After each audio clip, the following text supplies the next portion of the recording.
To matters COVID now, the Ministry of Health is warning political leaders against making mockery of the coronavirus pandemic by engaging in campaigns that may help fuel the spread of the virus.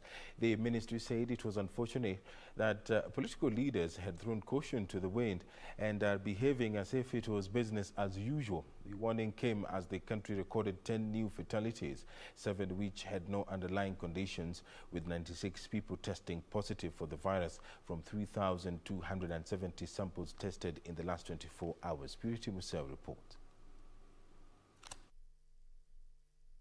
Following public uproar after political leaders trooped to rallies for their 2022 ambitions, the Minister of Health is warning the move is reversing gains made so far in the fight against the deadly COVID-19 disease. We do call on to our leaders to support us in creating that culture that we do need to adhere to these measures. The ministry lamenting that the rallies were making a mockery of the coronavirus pandemic and unfortunately that as role models they were taking the country through a dangerous path. The curve is not flat. What we are seeing are reporting fewer numbers, and we have not stopped at telling you, yes, we understand that our testing is at an all-time low, and it is because of the global supply chain challenges we are facing with testing kits. The ministry saying coronavirus was real, that to date 36,301 cases have so far been confirmed. In the last 24 hours alone, the ministry indicated that 96 cases were confirmed from 3,270 samples tested.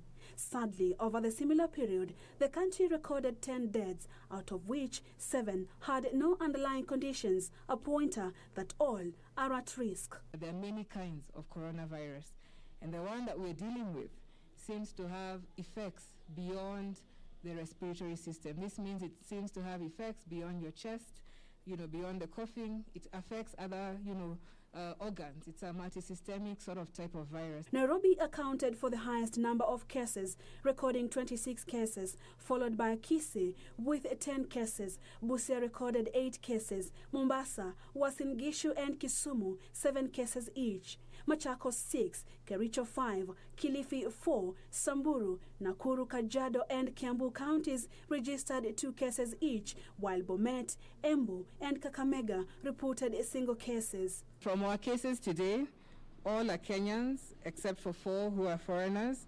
And in terms of gender, we have 70 of them being male and 26 of them being female, with the youngest being a 5-year-old child and the oldest being 81.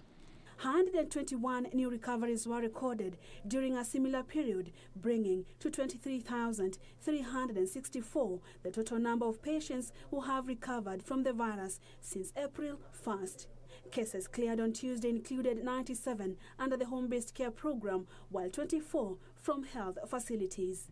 The Ministry of Health says that the country was still struggling with the first wave of COVID-19 disease and asked whether Kenya was ready for a second wave of the coronavirus. It said no, and the only way to avoid this was by Kenyans strictly following the containment measures proven by scientists to be preventive measures on the spread of the deadly virus.